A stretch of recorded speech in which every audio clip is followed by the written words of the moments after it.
I'm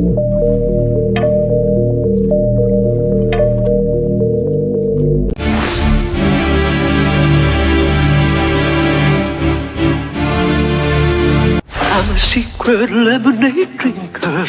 Oh, wait. Oh, wait. I'm trying to give it up, but it's one of those nights. Oh, wait. Oh, it's lemonade. I'm a secret lemonade drinker. Oh, wait. Oh, wait. Oh, it's...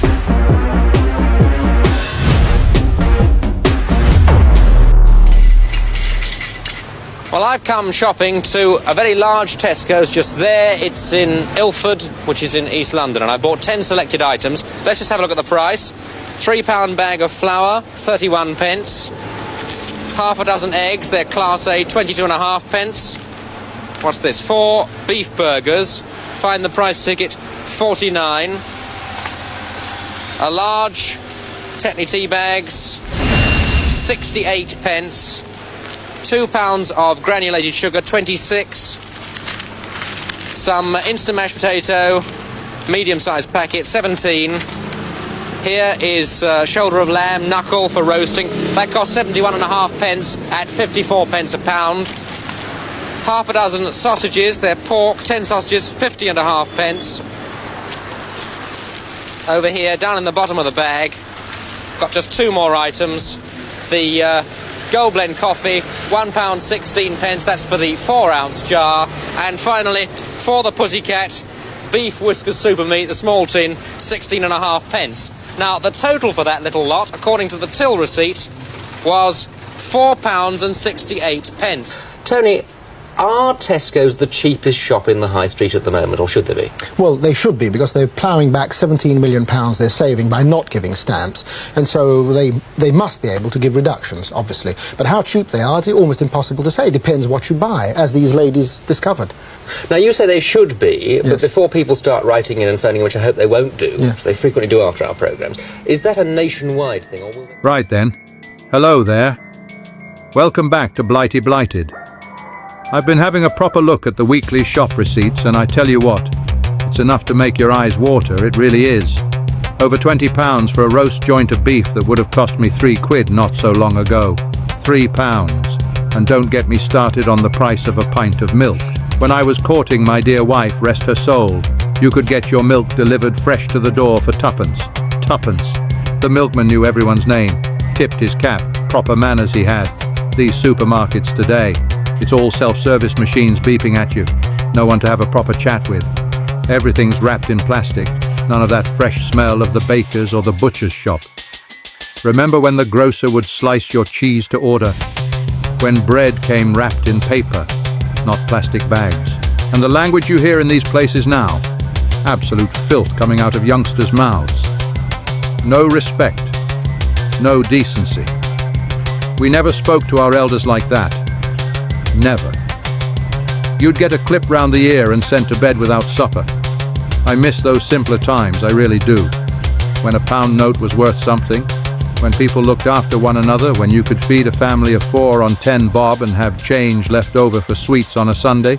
Remember when a chippy tea was the cheapest treat around? Let's take a quick trip back and see if takeaway prices have gone mad, or it's just nostalgia messing with us. Back in the 80s, fish and chips cost about 83p. A Chinese or an Indian, round about 150 to £2. Pizza was an extravagance, but if you got one, it was around about 250 tops. And for a kebab, you're looking at about £1.50. Now, fish and chips are pushing about £10. Chinese mains, around £9.50. For a pizza, you're looking at over a tenner, and for a kebab, about £7.50. The 83p chippy from the 80s should cost now, with inflation, about £2.70. That £2 Chinese, around £6. So if prices were just following inflation, takeaways would still be cheap. But instead, we're paying double, sometimes even triple. Wages haven't gone up like that. Ingredients haven't either. That's not just inflation. We're getting rinsed. The food might taste the same, but the prices definitely don't. So what price are you normally paying for a takeaway? Stick it in the comments. Penny sweets from 1980s, Britain that today's kids will never taste. Those pink shrimps that were chewy, foamy, and didn't taste like anything found in nature, and yet somehow you could eat a whole bag without blinking. A paper bag of blackjacks and fruit salads, 4 for a penny, your tongue stained black, your teeth glued together, and still the best deal you ever made. Sherbet Dib Dabs, paper packet, bright yellow sherbet, and that red lollipop stick that always broke halfway. Sticky hands guaranteed, but worth every grain. The mighty gobstopper. Start the size of a marble, end the size of a pea. Hours of sugar, unless you cracked a tooth first. Parma Violets, perfume in sweet form. Half the playground hated them, the other half swore by them. No middle ground. And flying saucers. Rice paper UFOs that melted in your mouth, spilling sherbet like alien dust straight onto your tongue. So, what's the 1 penny sweet that instantly takes you back to the corner shop in 1985? Share your memory below and tag the mate who always nicked an extra Dib Dab.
The cost of living in 1986. Imagine stepping back to 1986 in Britain, when the average house set you back just £37,600, a far cry from today's eye-watering prices. A brand new Ford Sierra would roll off the lot for around £7,478, not the tens of thousands you'd pay now. If you earned a decent wage, life was comfortable. Full-time average weekly pay in England clocked in at about £186, meaning a gross annual income somewhere in the low £9,600 range. Contrast that with needing multiple incomes today. You'd fill up your car with petrol for only £1.79 per gallon. A pint of milk cost just 19 pence from the supermarket, and a pack of 18 eggs came in at 99 pence. Your daily cuppa, a jar of coffee would be around 99 pence per 100 grams, butter 250 grams, about 47 pence. Fancy a pint at the pub? A bitter would go for around 82 pence, and for a bit of weekend entertainment, a newspaper cost just 18 pence. Tuition at a top uni? There were no fees for most undergraduates back then, so you'd attend virtually for free, something today's families can hardly fathom. Would you want to live in 1986? Today we're going to look at the latest burger boom. It's just beginning, and it's a battle for the money that you spend when you pop out for a meal. Hardest hit in this revolution could be Britain's original fast food, fish and chips.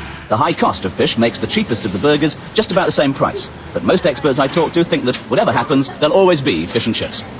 The once humble hamburger is the centre of it all. For this massive investment to pay off, you've got to change the way you eat. This is what you'll be buying, whether you eat in the restaurant or take it away. Almost all the companies give out this kind of box. The chips, well, they're called French fries, and even they too come in special packets. It'll all cost about £1. In the burger boom, the gamble is that Britain will go for fast food in a big way. But does fast food live up to its name? Yes, get a Big Mac, please, and some chips. Would you like large French fries? Small ones, please, yes. And a milkshake, I think. Strawberry. That's easier to take away. To eat, please. They reckon that you shouldn't wait more than 2 minutes in the queue and 1 minute to actually get your order, so they've beaten a record today. Until now, firms like Wimpy's have had it all their own way in the mass sales of hamburgers and everything that goes with them. Now they're having to face the challenge of the new boys. Though old-style waitress service will still be around in some places, and customers there will still be able to use knives and forks, Wimpy's are spending £10 million on updating their image. Peter Smale of Wimpy's told me of the battle ahead. Well, I would think that by the mid-80s, every high street in Britain will have 2 or 3 stores, fast counter service. It's going to be a real battle.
14% interest rates, so stop complaining. We should be so grateful that our interest rates are 5% right now, shouldn't we? Shouldn't we? Well, let's run the numbers. Because in 1980, the average salary was £6,000 and the average house price was £22,600. The house price was just 3.7 times your income. And if you put down a 10% deposit, that was only £2,260, which was 37% of your yearly salary. Now, yes, you had a 14% interest rate, but because the house price was smaller in comparison to your wages, your monthly cost was £237 a month. But today, the average salary in the UK is £32,000. The average house price is £282, which is 8.8 times your income. And a 10% deposit costs you £28,200, which is 88% of your yearly salary. That's a monthly payment at a 5% interest rate of £1,363. So house prices have gone up by 1,147%, yet wages have only risen by 433%. For a final figure, to have the same level of income as you have as a person in 1980, you would need to earn £75,000 a year, and that number is going up. Now you do the maths. Let me know what you think in the comments below.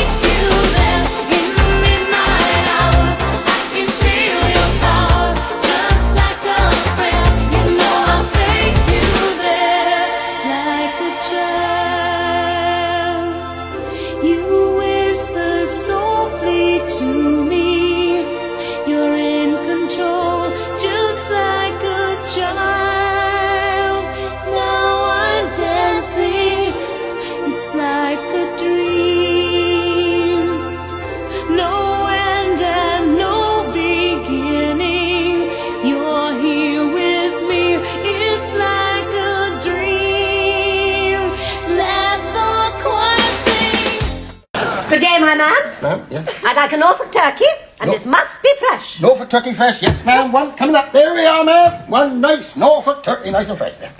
That is not a Norfolk turkey. I insist on a Norfolk turkey. Norfolk turkey, right, ma'am, right. Ah, here we are. Yes, you're quite right. Here we are. Nice Norfolk turkey, ma'am. There you are, Norfolk turkey, nice and fresh. Neither is that. Not a Norfolk turkey. Here you are, ma'am, a Norfolk turkey. And neither is that a Norfolk turkey. How can you tell? By feeling here, by the parson's nose. A Norfolk turkey is smooth but firm. Mr. Tibbs always used to save me one. But you're new here, aren't you? Anyway, that's enough of an old codger's ramblings. What do you make of it all? Leave me a comment below.